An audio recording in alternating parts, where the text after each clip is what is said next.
Ежелгі философтардың нақыл сөздері даналықтың тереңдігін көрсетіп, өмірдің мәні мен моральдық қағидаларды түсінуге көмектеседі.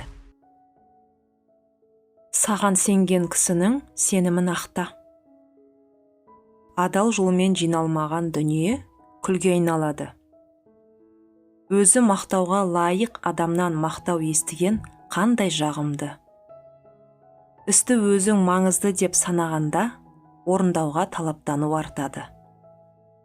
Барлық істе шама болса зейнетті, шама асып кетсе артық бейнетті. Қиындық жеңілдеу үшін қобалжуды азайт. Әзілмен айтылған нәрсені шын көрме. Жамандыққа жақсылық жасау, жақсылыққа жамандық жасаумен бірдей. Дүниең азайған сайын достарың да азая береді. Ұятын жоғалту өліммен тең. Өзгенің қиындықтарынан үлгі алған адамға ақылды болу оңай. Махаббатта бал да, у да мол. Адамдар бар, тілі бал, жүрегі у. Күтуге өзіңді мәжбүрлей берме.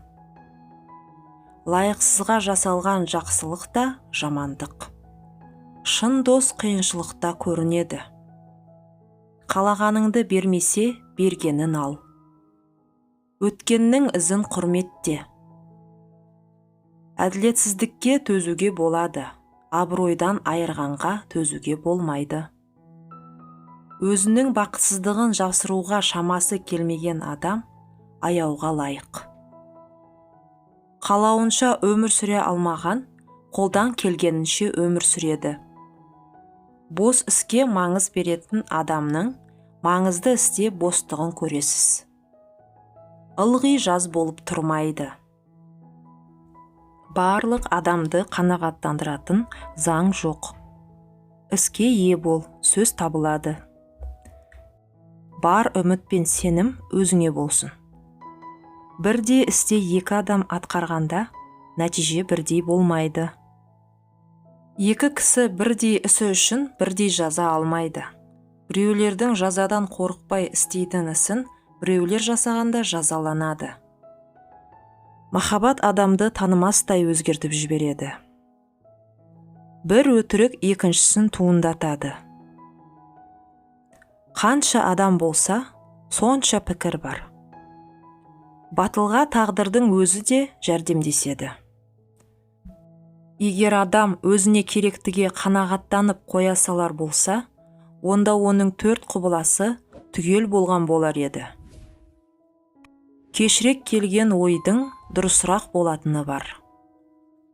Ойдың кеселі тәннің кеселінен зиянырақ және жиі кездеседі. Өзгенің кемшілігін көргіш болып, өзнікін байқамау ақмақтық. Ашу ессіздіктің басы. Рахатқа батқан біз қанағатшыл болуды ұмытпауымыз керек. Кітабы жоқ үй, жаны жоқ тәнмен тең. Жасырын дұшпандық көрініп тұрған өштіктен қауіптірек. Ақшасы бардың жазасы жоқ. Ақиқат қашанда өзін өзі қорғай алады. Әр адамға өзіңнің қолыңнан келетіндей және жақсылық жасаған адамның соны қабыл ала алатындай жақсылық жаса. Әр адам да адасуы мүмкін, бірақ ақымақ қана адасуын жөн санайды. Әр адам өзінің ішкі әлемінің көшірмесі. Зұлымдық жақсылықты жамандыққа жығып береді. Қазіргісімен мақтана алмайтындар кешегісін мақтан етеді. Заң қатаң болған сайын әділетсіздікке жақындай түседі. Ұяла білмеу айып қана емес, жазалауға лайық іс. Бір рет қарапайымдылықтың шекарасын аттаған адам оны ұдайы жасайтын болады, және онысы ашық ұятсыздыққа бастайды. Қасірет шеккен ұмытпайды. Өзіне сенімді адамда қорқыныш болмайды. Жағымпаздық кемшіліктерге көмекші. Бет жанның айнасы. бір рет жалған ант берген адамға одан қайтып ешкім сенбейді. Құштарлық адамды көзсіз етеді. Ізгі адамдардың арасында бәрі ізгі.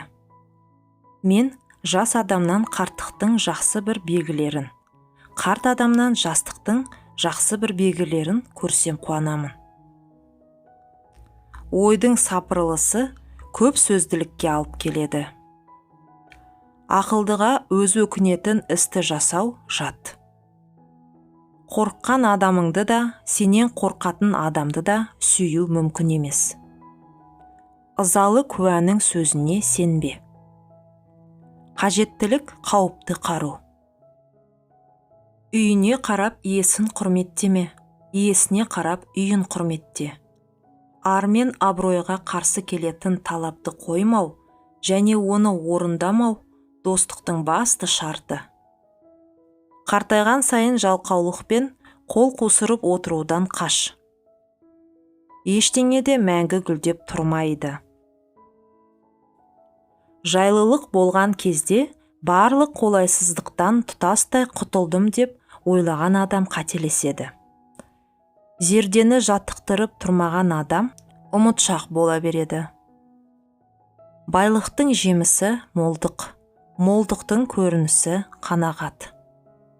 Байлықтың көлемі табыспен емес, әдетпен және өмір сүру тәртібімен өлшенеді. Ең басты әшекей таза ар. Көп алдайтын адамдар адал боп көрінуге құштар. Еңбек қайғыны жеңілдетеді. Қанағатшыл, жайдары және сыйыса кететін мінездегі қарттардың өмірі жеңіл болады. Қабағы қату, төзімділігі аз адамға қай жаста болса да қиын. Адамдарды таныған сайын өзімнің итімді қатты қадірлеймін. Қалаған адам амал табады, қаламағаны себеп табады. Біреудің қайғысының үстінен бақыт құру мүмкін емес. Ақымақ дос ақылды дұшпаннан да қауіптірек екенін біліңіз. Тірі кезіңде өл, өлместен бұрын тіріл. Есте ізгі істерге қарағанда реніш ұзақ сақталады. Ізгілік тез ұмытылады, ал реніш, өкпе, есте тайға таңба басқандай тұрып алады. Өзін басқара алмайтын адам құл. Тіліңе қарағанда құлағыңды көбірек қолдан. Адамның ішіндегі қызғаныш оты өзін қаншалықты бақытсыз сезінетіннен хабар береді. Жасқана сұраған адам қажетін ала алмайды. Адам өзі неғұрлым адал болған сайын өзгелерді сатқындық жасайды деп ойламайды. Ештеңеге қарамастан үйлен. Жақсы әйел түссе бақытты боласың. Жаман әйел түссе ойшыл боласың. Мен өмір сүру үшін тамақтанамын, ал кейбіреулер тамақтану үшін өмір сүреді. Әлемді өзгертпес бұрын өзіңді өзгерт. Достарыңның жүрегін құр қошеметпен емес, көңілден шыққан шынайы сөздермен жаулап ал. Талқыға салған кезде ғана ақиқаттың беті ашылады. Өткен күндегі бар істеріңді таразыламай ұйқыға жатпа.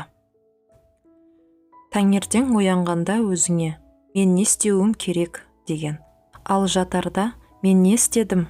деген сұрақ қой. Сен туралы не ойласа да, сен әділетті деп санайтын ісіңді жасай бер. Ақымақтықтың екі белгісі бар. Бірі өзіне пайдасы жоқ нәрсені әңгіме қылуға бейім тұрады. Екіншісі сұрамаған адамға ақыл айтады. Ең жақсы неке әйелі соқыр, ал күйеуі саңырау болса. Өз шаруаларыңды өзгемен ақылдасу үшін алдымен оның өзінің шаруаларымен қалай айналысып жатқанын қара. Құрметті тыңдарман, қазақ тілді арнамыздың дамуын қолдасаңыз, лайк басып, ойыңызбен бөлісіп, тіркеліп қойыңыз. Бізбен бірге болыңыз.